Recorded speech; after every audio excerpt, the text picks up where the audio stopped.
Getting there, getting there, getting there.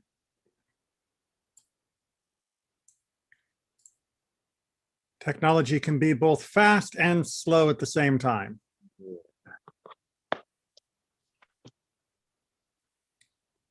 There we go. Hag John. Thank you, Charlie. Hag Sameah to you.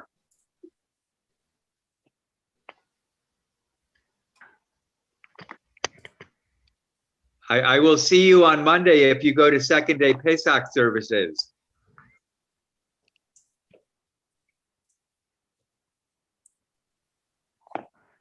Oh, is that a bribe? That's I'll have a war. to talk to my son about that. Human contact is awfully tempting.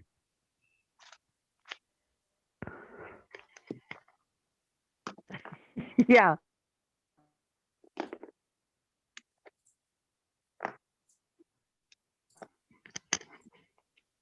All right. Well, I think everything is up and running now, technology-wise. I hope everyone is doing well. Thank you all for joining me as we prepare for this wonderful Passover week. Sorry, just computer's being a little weird on the other screen. But it's nice that you've all taken time out to be able to come together, learn a little, maybe even just, try and sharpen some ideas that might be nice during the Seder. Because after all, one of the most important aspects of the Seder is the one that we don't do, which is have the actual Passover sacrifice. It is something that is absolutely intrinsic to the concept of the Seder in general, and yet it is completely missed. In some households, it's completely unmentioned, except for maybe when Rabban Gamliel tells us to talk about it. But that's probably because we are uncomfortable with the concept of sacrifices in general.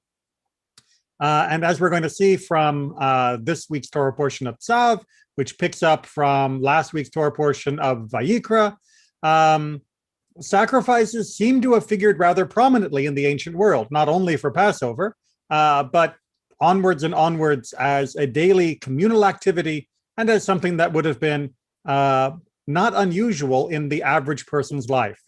So how do we relate to them? What do we learn from them? Why are these even in the Torah? And what do we make of them nowadays? These are things that we'll be discussing as we go through. But first, as is our usual, just a sampling of one of the sacrifices taken from this week's Torah portion. And we're going to look at Leviticus 7, Vayikra 7, and we're going to start at verse 1. Hopefully everyone can see the screen just fine. In fact, I might be able to zoom it in one more notch to make it easier for those that are reading at home. Remember, you can always go to Sefaria on your own if you like. This is the ritual of the guilt offering. It is most holy. The guilt offering shall be slaughtered at the spot where the burnt offering is slaughtered, and the blood shall be dashed on all sides of the altar. So this is talking about the specific choreography and geography of the sacrifices. Different sacrifices would be slaughtered in different places according to, well, the rules that we find throughout the book of Vayikra. And all its fat shall be offered, the broad tail, the fat that covers the entrails. So as I've talked about in other classes, but just a quick reminder, these are the certain fats that were parked in the midsection. I'm pointing to my midsection, but I don't think my camera picks it up. That points to the midsection of the animal that we could not eat, but instead these were offered on the altar. To get it in more detail, the Torah continues, the two kidneys and the fat that is on them at the loins and the protuberance on the liver, which shall be removed with the kidneys. The priest shall turn them into smoke on the altar as an offering by fire to the Lord. It is a guilt offering, also known as the Asham offering. Only the males of the priestly line may eat of it. It shall be eaten in the sacred precinct. It is most holy. Different sacrifices, as we see throughout this, can be eaten by different people. Some are eaten by the priests and the priest's family. Some are eaten by only the male actual Kohanim. Some are eaten at home. Some are eaten in only the area around the Mishkan, the tabernacle, later the temple. Some are eaten by the person who brings the sacrifice. Most famous, of course, being the sacrifice for Pesach, which would have been eaten by the person who brought it, as well as their family and the others who had registered to be part of that sacrifice.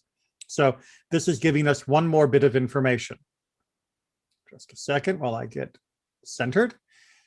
The guilt offering is like the sin offering called the chatat. The same rule applies to both.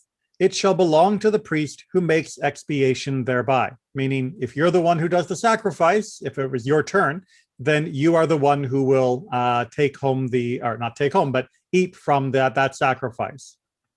So too, the priest who offers a man's burnt offering shall keep the skin of the burnt offering that is offered.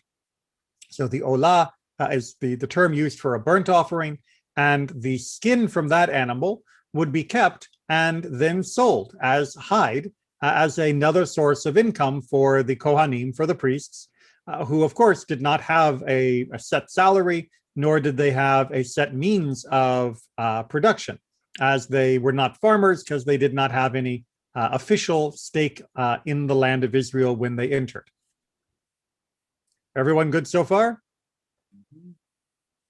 Good. Further, any meal offering that is baked in an oven and any that is prepared in a pan or on a griddle shall belong to the priest who offers it.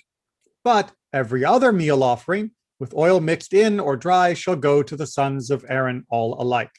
So here we see in chapter 7 so far, and we're going to go ahead and stop here, a great deal of detail being spent not only on how the sacrifice itself is to be made, exactly where it's made, which parts are offered in which way, but also who partakes of it, who eats of it, where can they eat of it, and many of the other details. Now, as I mentioned, some of this was purely economic as a means of supporting the Kohanim, the priests, but is there no other way that we can relate to sacrifices? Were the sacrifices just a system for providing sustenance to the Kohanim who didn't have any land of their own? Were the sacrifices just a mechanical system where people would come for different reasons, whether it be an asham, a chatat, an olah, or any of the other sacrifices that are mentioned, just because that's, normal. That's what you do.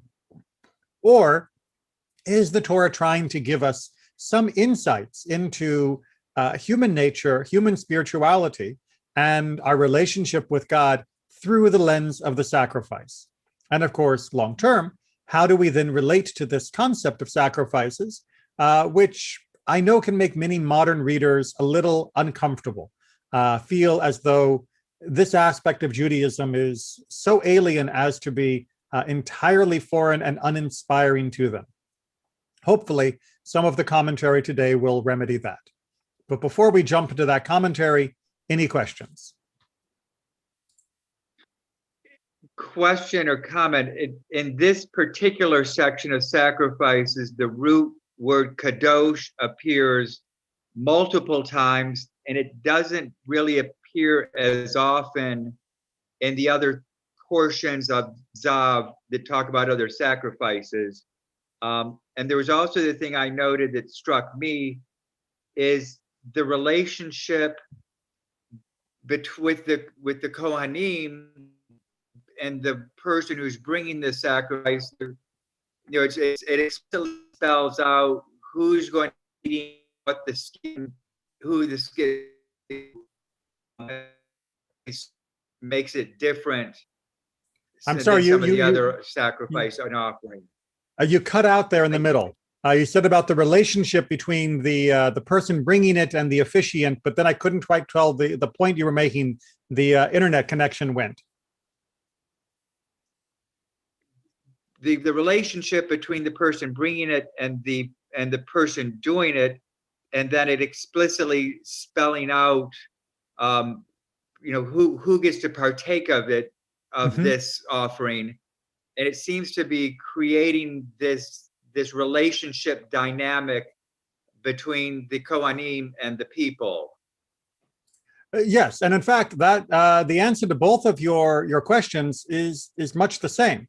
Of why is the term Kodesh used so much in this particular section, or in a few other places as well?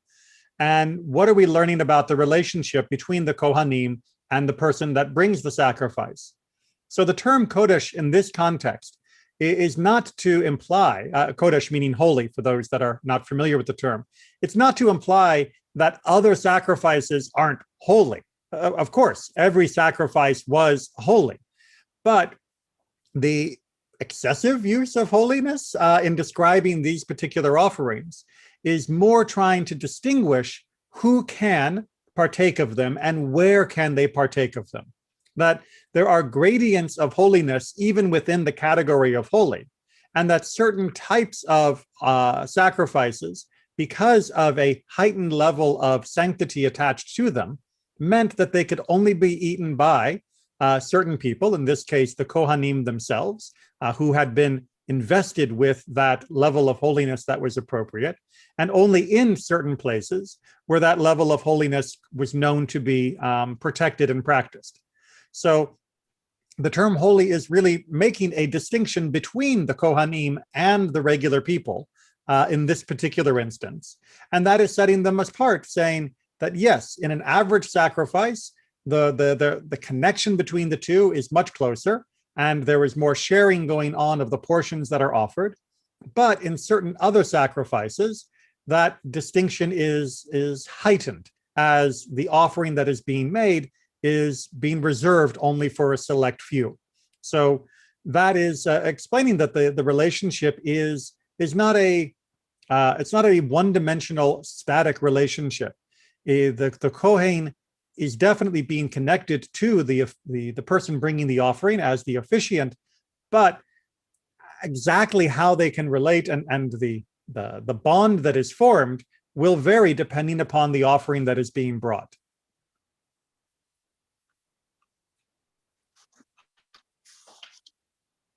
All right, so let's go ahead and take a look at our commentaries about why we're sacrificing at all and what we can learn from this. Oh, don't need the page thing and need to zoom in. So the first thing to understand is that sacrifices are not universally beloved in Judaism. I know that sounds strange. We chant them all the time. They are part of daily prayers. They are often included as part of our aspiration for the future. But the Tanakh itself, the Bible, is not exactly an unmitigated fan of sacrifices. So just taken from the prophet Jeremiah, chapter 7, he asks the people of his generation, remember at the end of the first temple period, will you steal and murder, commit adultery and perjury, burn incense to Baal, and follow other gods you have not known, and then come and stand before me in this house which bears my name? And the short answer to that rhetorical question was that in Jeremiah's day, yes, people would do exactly that. People would behave in completely unrighteous ways. People would engage in idolatry, which you might think would mean that they were not loyal to God.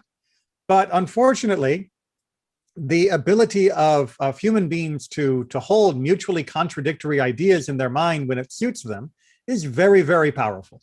And so just as they weren't at all afraid of coming before the altar of Jerusalem, having committed murder or these other crimes, or having worshipped other gods, they just saw this as being one more activity and one more power that, yes, they would participate in placating or bribing. So Jeremiah and many of the other prophets as well are very critical of the sacrificial services that most people were engaged in, because they were doing it in such a thoughtless way, trying to get the right word here, a non-reflective way. They offered it as though that was just what you did, rather than thinking about what they were doing, how it reflected what they were doing, and how it reflected the relationship with God that it was meant to be symbolized. And Jeremiah and the other prophets were just stunned by the hypocrisy of the people. But in all honesty, the hypocrisy should have been fairly obvious to predict. People have a remarkable capacity for ignoring the parts of ceremonies or teachings that make life difficult for them, by keeping them from committing adultery, perjury, and all the other things. So Jeremiah is quite outraged. So why did we have sacrifices at all? If a person could come and stand before God and stand in the house of that bears his name in Jerusalem and make an offering and still go murder and do all these other crimes or worship other gods, then what good is the sacrifice? It does not seem to have a moral impact on the person that is participating in the ceremony.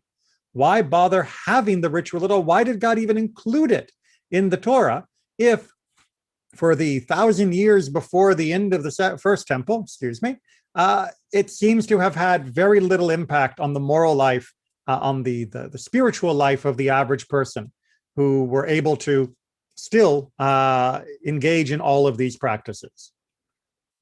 So that is sort of where we're going to try and answer of what were the sacrifices intended? Why did we have them? And is there something redeemable from that concept that our ancestors that Jeremiah was attacking might have missed, but we can still gain? So first, why have them? Well, Vayikra Rabbah, the Midrash gives us this answer, or at least one of the many answers.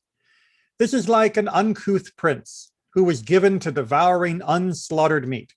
Right? You have a prince. They're from a noble family, but they are a barbarian. They'll eat, from a living bird or from a living animal. Just pick up a rabbit and just chow down on it. Absolutely animalistic behavior. But it is the prince.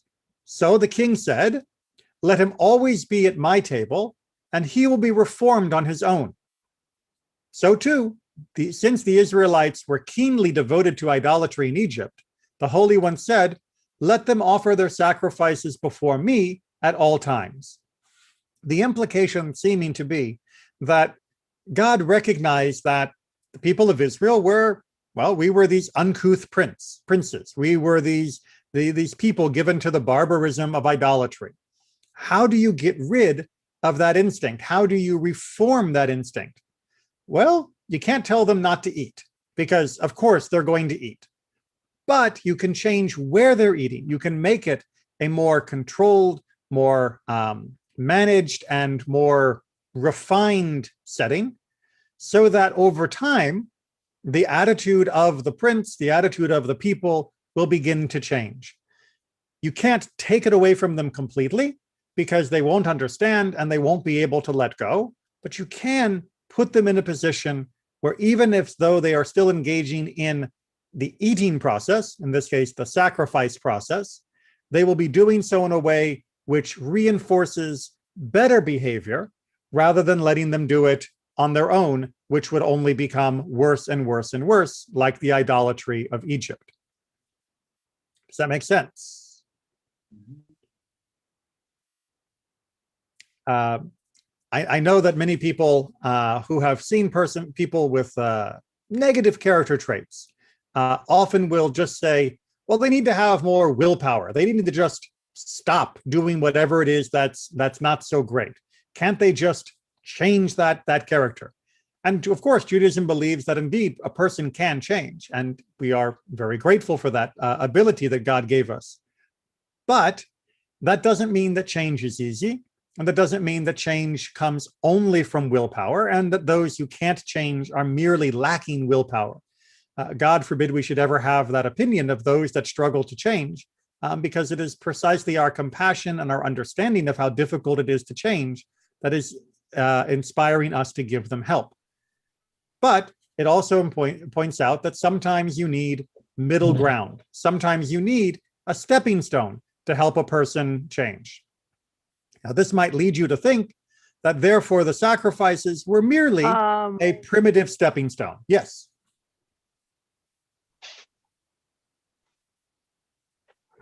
Yes, I was going to say it would have been politically almost impossible for them to have left Egypt, even though they saw miracles and,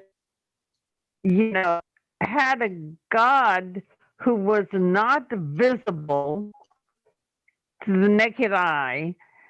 There was, I happen to think that the transition from a fixed place in Mishkan, because they needed to have have something of a memory of sacrifice. And because otherwise it was too quantum of a leap to have a God who was not visible but eternal, and it would have been, a spaceship landing. It would have been so difficult for them. So I always see this as stages. We move along in Jewish thought, and then the prayers became substitutes for the sacrifices. So much Right. like you might say, somebody who was addicted to hard drugs like heroin or cocaine might find cigarettes as a stepping stone away from the hard drug addiction. And yes, cigarettes weren't great, but it's better than heroin. And we couldn't expect them to just go cold turkey. And indeed, it is almost impossible to quit most hard drugs cold turkey. But that still would leave us with an idea that maybe sacrifices in and of themselves are not such a great idea. That maybe they are a stage. Maybe they are part of the growing pains of our spirituality. That maybe that there's so much thought given to them here only because God is trying to prevent us from doing worse. But that doesn't mean that we should idolize them or think that they were a worthwhile activity in and of themselves.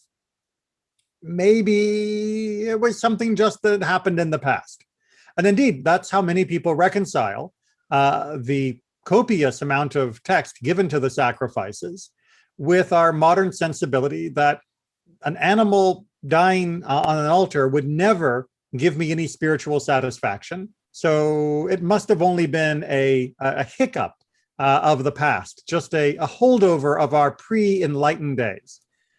I'm going to push back on that, as obviously, but I'm not alone. We're going to look first at a statement by Rav Kook and then others to try and find some reason why sacrifices were not merely an archaic part of our past that we can look upon with maybe a little bit of embarrassment and a little bit of chagrin that it was ever necessary, but instead say, actually, there may have been something there after all.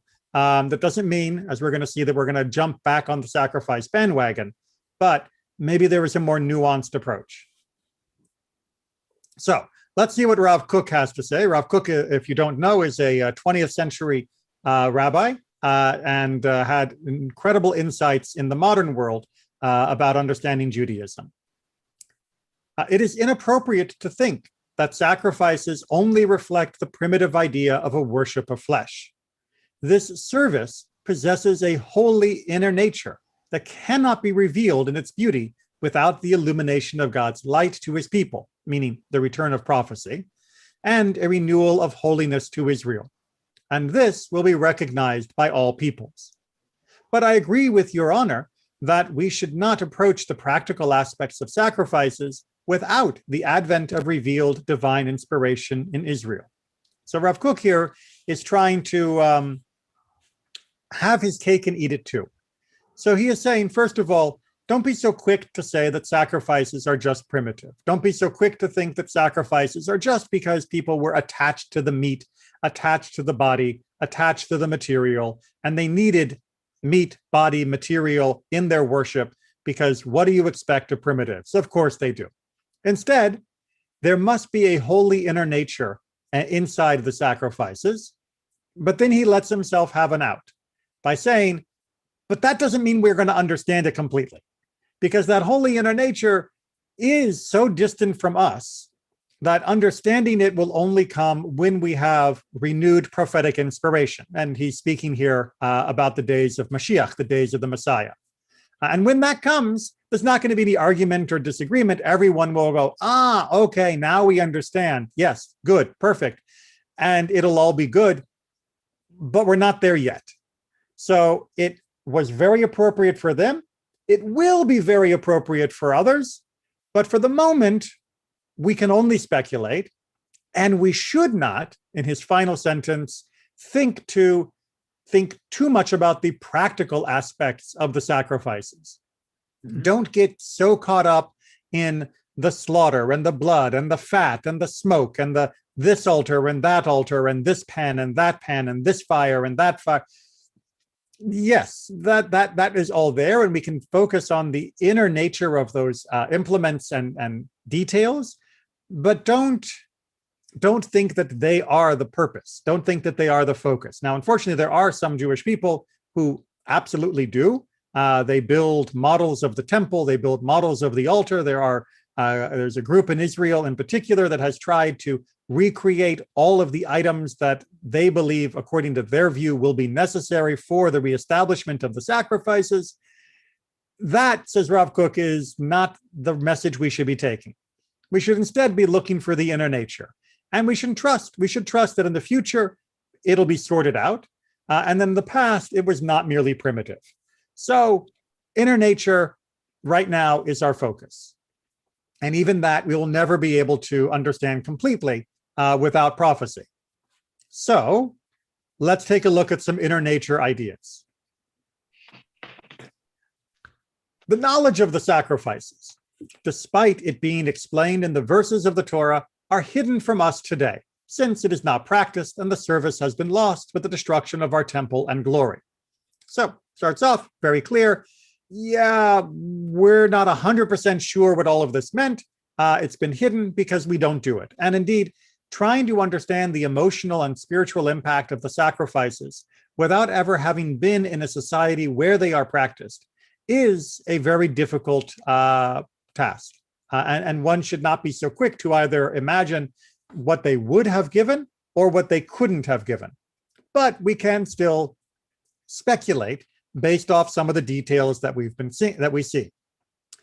There is no doubt that the choicest and better korbanot before God are the three species, namely the cows, sheep, and goats. And indeed, no one who reads through Vayikra cannot be struck by the idea that there is a hierarchy of cow, sheep, and goat as being the best of the sacrifices, and when there is a choice, the order in which the choice should be exercised. Others have said that the three species are singled out for two reasons. One, because these three in their temperament, character, and nature of feeding are choicer and better than all living creatures, save those that speak. If you've been around domesticated animals, especially what's the term they use? Ancestral varieties rather than the modern heavenly engineered and inbred versions. But if you've been around, the natural domesticated sheep and goats and cows, they do have a nice general disposition. Their temperament is not excessively violent or excessively wanton. Their way that they eat is generally quite right. They're not eating, carrion or other types of things that are considered disgusting to us. They are pretty nice animals in pretty much all of their aspects. Two, very practical, they are more readily available. Therefore, there is no korban, sacrifice, from the wild animal species, for God did not wish to burden with that which is difficult to find.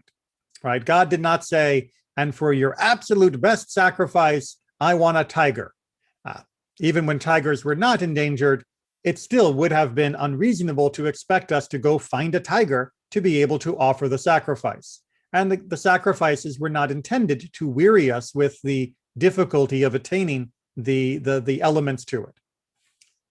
However, he wants to add a little bit more to this, his own speculations, as these were from earlier sages. And he adds, their words are correct, of course. However, there are an additional two reasons. One, these three species hint to our holy ancestors. The cow alludes to Abraham.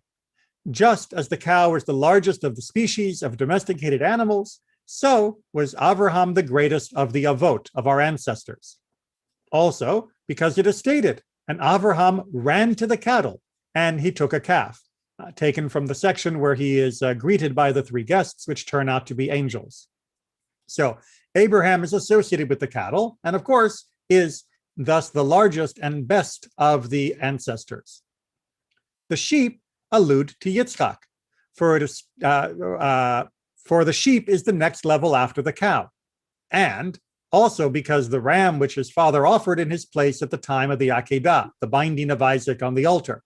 As it states, and he took the ram and offered it as a burnt offering in place of his son. Just for those who don't know, the ram is the male form of a sheep, as opposed to the ewe, which is the female form of the sheep. So the ram is the sheep and very easily seen as being connected to Isaac through his own life experiences. The goat alludes to Yaakov, to Jacob, for it is a step down from the sheep, and we find that it was said, in this case by Rivka, to Yaakov, "Go now to the flock and take for me 2 young goats," and because of the skins which he wore upon his hands and his neck at the time of his father's blessing. So again, we see that Jacob in the episode where he is deceiving his father is also very tightly linked with the image of the goat. So Abraham, Isaac, and Jacob, cow, sheep, and goat, we can see that as we are bringing these offerings, or indeed reading about them, that we are seeing allusions to our ancestors who went before us. What do people think? Make sense? Reasonable connection that it happens to be that each of the patriarchs has an animal that is most closely associated with them, and it happens to be in precisely the order that the text seems to list the animals of our sacrifices. I call that a fairly astute observation. But he has another one. And the second reason that these species were chosen from the category of those which travel on 4 legs and those which fly for korbanot is to allude to the Israelite nation. For behold, the prophets often call them by the name of cattle and sheep and flock and goats. And just a few of the many, many examples that he brings here. Therefore, God commanded that they sacrifice their korbanot from these species, which are similar to them, such that it is like they offered their own blood and their flesh. So the idea that Abarbanel is doing here, which is found in other commentaries as well, is that when we offer the korban, when we offer a sacrifice, we should see ourselves in that position.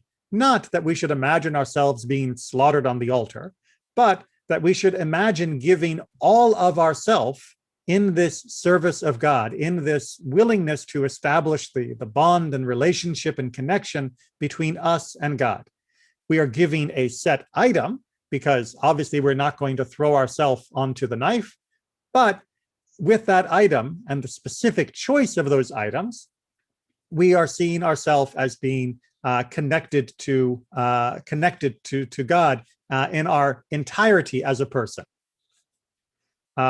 However, if he is poor, he commanded that he offer from the turtle doves and from the pigeons, since the nation is compared to them as well, as it is stated in Song of Songs. And Ramban wrote that these 2 species were chosen because they are faithful to their mate, and so too is Israel with God. Other commentaries also point out that the turtle dove and pigeon are also considered to be references to Moses and Aaron as being additional ones of our avot, of our ancestors in this cycle.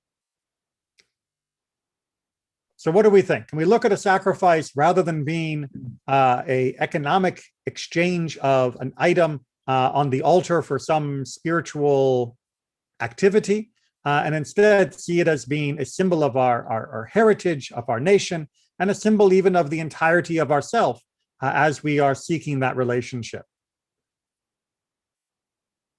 Convinced? Not so much? Getting there. I keep thinking of Elkanah making his annual trip to Shiloh to make his offering. There's something deeply emotional going on as well. It's this undertow where there's something, letting go of something material, but it's not just material, because these people were shepherds. They took care of their animals. These were living creatures that were close to them every day. And so that there's an emotional connection there that we who live so far away from our sources of meat don't always pick up. Very true. And not just that, but we are very far from much of what we do. You can imagine that using a Sefer Torah that you had written would be a very different emotion than using a Sefer Torah that was provided by the synagogue. Using a talit that you have made. I know from personal experience, once I learned how to tie my own knots for my tzitzit, it was a very different experience to tie them and then wear it in that moment. There is something to be said for providing from one's own activity, action, not just purchase, that often will create a more powerful experience. And with that in mind, with the idea that the material and the physical maybe has a place in this idea, let's go ahead and take a look at Shadal's commentary, because I think you'll find it continuing that theme. The korbanot, the sacrifices, were originally not commanded, but from man. Oh, sorry. Yes, go ahead.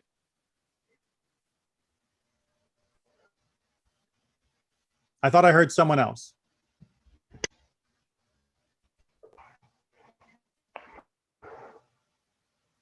Or not.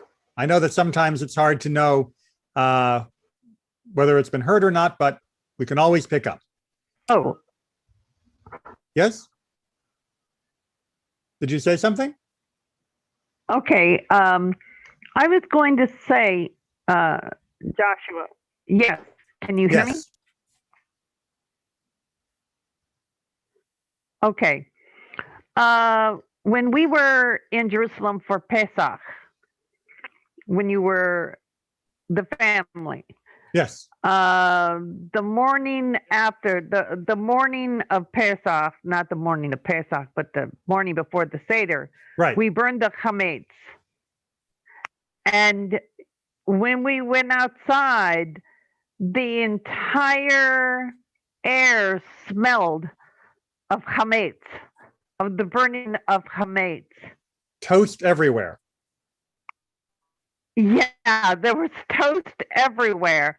And it was very overwhelming and spiritual to me that here we were in a place where in ancient days there were sacrifices and, you know, all of these things. And it must have been a sensual and spiritual overwhelming experience, especially Pesach. Yes. And I thought, you know, maybe in that instant, that instant is the spiritual instant. That's all. No, you're absolutely right. Judaism expects us to experience God and our faith with all of our senses, even while telling us not to use many of our senses in the ways that were customary in the ancient world, in the rules against idolatry or other types of practices. So it's not that Judaism is opposed to our senses, far from it. The Seder that we are about to experience this weekend commands us to have a multi-sensory experience. But how is it being guided? And what do we learn from that guidance? So Shadal, I think, has a very interesting read on this topic. The korbanot were originally not commanded, but from man's initiative to thank God for his kindness, or to bring a present to try to make him forget his anger and to appease him so that he would fulfill their requests.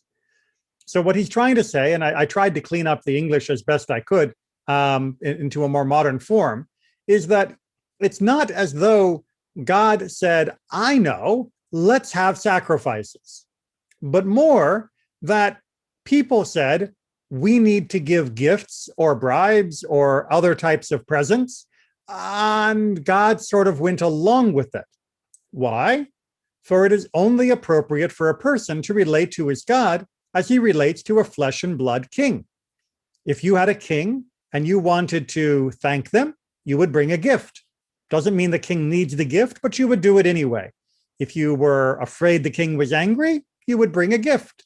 If you wanted to induce them to help you with a problem, you'd bring a gift. So for people, they couldn't imagine not treating God with at least the same respect and style as they treat a human king. The divine Torah, whose purpose is not to teach the nations facts and data, but rather to direct them in paths of righteousness, did not nullify the practice of sacrifices, though it had the power to do so. But this custom was not bad from any aspect of itself, meaning that the basic instinct of wanting to reach out, of wanting to do a physical gesture, both for flesh and blood as well as for God, that impulse is not in and of itself negative. Left unchecked, yes, it goes very wrong, both in human relationships as well as in our spiritual ones. But the Torah wanted to guide it and reform it rather than get rid of it. Why? It is of necessity that God not be depicted in the absolute supremacy according to his true level, but rather it is as if his greatness is lowered a bit and he is depicted in people's thoughts like a great ruler who understands all their actions, hears their cries, and accepts their gifts. So what he's trying to say here is that the use of sacrifices, rather than being a way of elevating God, in some ways diminishes the concept of God, for as we know, God is not like a flesh and blood creature, but it brings God down just close enough that the average person can begin to emotionally connect with the concept. For if God were to be only as God is, it would simply be too abstract. Now, we might be thinking, well, that was just in the past generation, but we are so sophisticated. Not so, says Shadal. This necessity was not only for the past, but in every generation equally. Let me just roll that up. If in place of the korbanot, God had commanded upon prayer, songs, reading of the Torah, and saying words of ethics, and did not command korbanot, the greatness of God and the fear of him would not be registered in the heart of the general populace. For it would appear that the requests of the other nations, whose worship involved sacrificing before them many peace offerings, were greater and more honorable than our God, whose service is only with words. So there was a concern that if God only gave us the immaterial, prayer, song, reading, teaching, that we would find that to be a rather pale in comparison to the offerings of other nations who were bringing what most people valued more, meaning material goods, rather than that which was immaterial. And the truth is that that's still true today. I know that many people often wonder, do our synagogues really measure up to the cathedrals or the great mosques of the world? Do our songs, our chants, our music, do they really match the great compositions of the other faiths? Do our overall physical actions seem as either stringent or as beautiful or as robust as the others? And the short answer is no. Judaism is not dedicated to building giant cathedrals in every town. Judaism is not dedicated for having a massive set of choral singers that are permanently with us. The Levites in the past, yes, but not so much anymore. And we've been okay without them. But it does create a certain tension. And I can imagine that if we were only worshiping in empty warehouses, if we were only worshiping with straight words rather than with songs and melodies, that people would be even more ambivalent about the greatness of God and the connection of Judaism to themselves, because it would seem so thin in comparison. And the korbanot, the sacrifices, in concept, even to us today, should remind us that God does want us to express ourselves in the material and in the experiential, that it is not only through the prayers and songs, but it is through the everyday experiences and the everyday items around us that we can also express the greatness of God. As Shadal goes on, since in those days it was not possible to bring his fear into the heart of the nation without korbanot, he commanded upon them.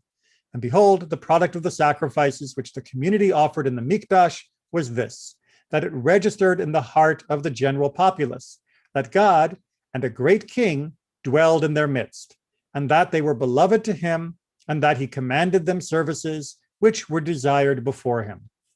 This made the people feel loved. The Korban was not about teaching us about God per se. It was about teaching us that we should feel beloved to God. And we need that physical action. We need that physical moment. Anybody here who has ever had a caring relationship with another person knows that from time to time, you need a physical gesture to show your affection, to show your apology, to show your desire to be closer to them. That goes along with human nature. And there is nothing wrong with that in and of itself. Yes, it can be abused. Yes, it can be misused. Yes, it can be misunderstood. But trying to sterilize our life of all physical action, of simply sitting in perfect isolated meditation without even a sound escaping our lips, that is not human according to our Jewish conception. And that would not bring us closer to God than a properly orchestrated and regulated set of physical experiences. The sacrifices being one of the greatest orchestras of all, but the Seder coming up this week being probably our most sustained. But throughout our services, whether it be during Sukkot, or whether it be the lighting of candles in general, whether it be the celebration of Hanukkah, of Purim, we are an experiential people, because by giving that experience to us, we know that God cares about us, because as humans, we do value what we see as a physical action, and thus we would value that God values us. I just want to finish before we do wrap-up comments with a line from Psalm 51, or lines from Psalm 51 that I think brings this together in all of its ambivalence as well as its enlightenment. O Lord, open my lips, and my mouth shall declare your praise. This verse is taken as being one of the opening lines used for daily prayer before the Amidah, as though we are about to serve God, as if it were a sacrifice. And indeed, the Amidah is choreographed to match the times of the day when the sacrifices were held. For you do not delight in sacrifice, else would I give it. You take no pleasure in burnt offering. Seems like God did want it, but maybe he doesn't. The sacrifices of God are a broken spirit, a broken and contrite heart, meaning humility, O God, you will not despise. So the idea here is not that sacrifices in and of themselves are the problem. It's a sacrifice that that is not accompanied by the proper spirit that is a problem. Instead, God, please do good in your favor to Zion, build the walls of Jerusalem, then you will delight in the sacrifices of righteousness, in burnt offering and whole offering. Then they will offer bullocks upon your altar. It is not that we should believe that sacrifices have no place in the future of the Jewish people, but we should recognize that they only come hand in hand with righteousness and with humility. And anything short of that is just a barbecue. But if we are able to put these elements together, then through the enlightenment of the days of the Mashiach, we will recognize that it can work. Not something that we try to speed up, and certainly please do not go out and try and make a sacrifice today, but also do not disparage the concept as a whole, simply because many of our ancestors have, unfortunately, a bad track record with keeping sacrifices in the proper spirit. I now throw it open for additional questions and comments.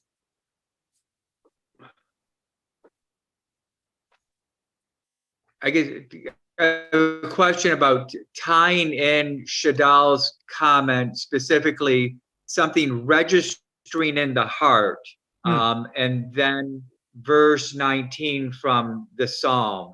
So are we looking at what is the kavanah, the feeling that underlies these various sacrifices? As I said earlier, the person making the offering is giving up, letting go a living creature that's close to them. There's an emotional, there's something emotional about that. Here's your cow that you've taken care of since it was born, or these sheep that you've watched in the field.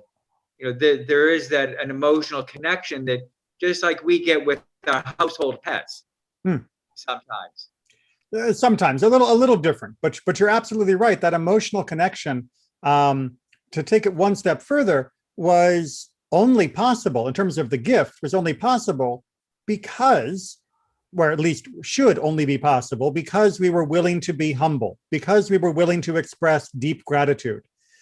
We would give a sheep because we recognized that the sheep had been a gift to us in the first place from God. We would give a cow because we recognized that we had failed in our relationship and that we needed a symbol to ourselves of how we wish to repair that relationship. And only something that was as deeply held as one of our animals that we had cared for would be sufficient to motivate us.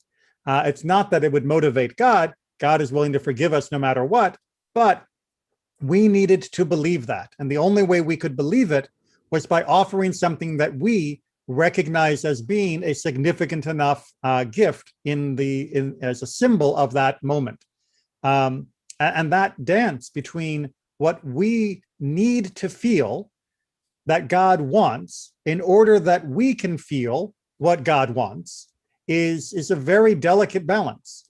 Because as Jeremiah pointed out, and many of the other prophets as well, it becomes all too easy to treat it as a mundane and simply transactional activity. And that is the danger. And that's the danger with every relationship. You can turn a loved one into a transactional relationship by simply treating them in the same way of tit for tat, and I give you this, and then I expect this X in return. And that can poison other relationships as well, and give you moral license, you may feel, to betray the trust. But yes, it was exactly that deep-held emotion that was supposed to make the sacrifice such a meaningful gesture to yourself of how you understood God and yours relationship.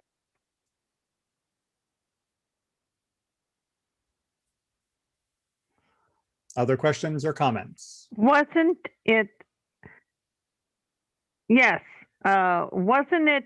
Amos who lived a couple hundred years before Jeremiah, who said that your sacrifices are an abomination to the people of northern Israel?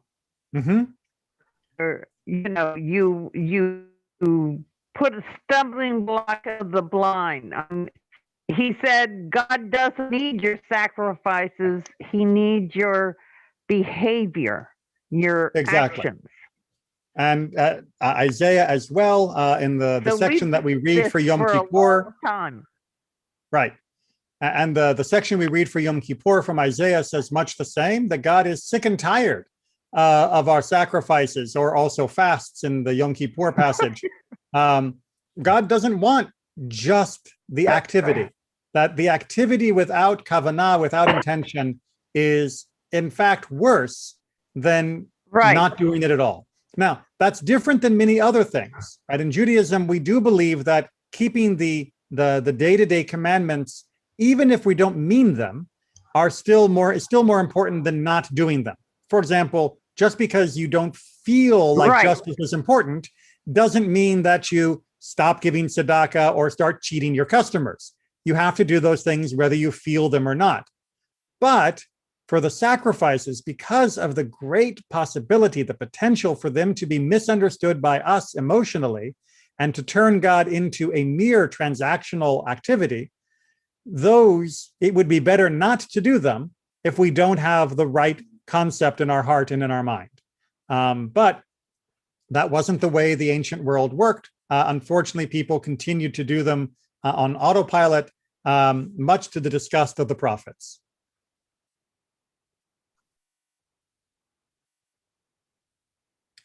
Well, thank you everyone very much. A reminder that we do have class tonight if you are in my Mishnah class. We do not have class tomorrow because the Pathway to Judaism class has been superseded by the search for the chametz and the rest of Passover preparations.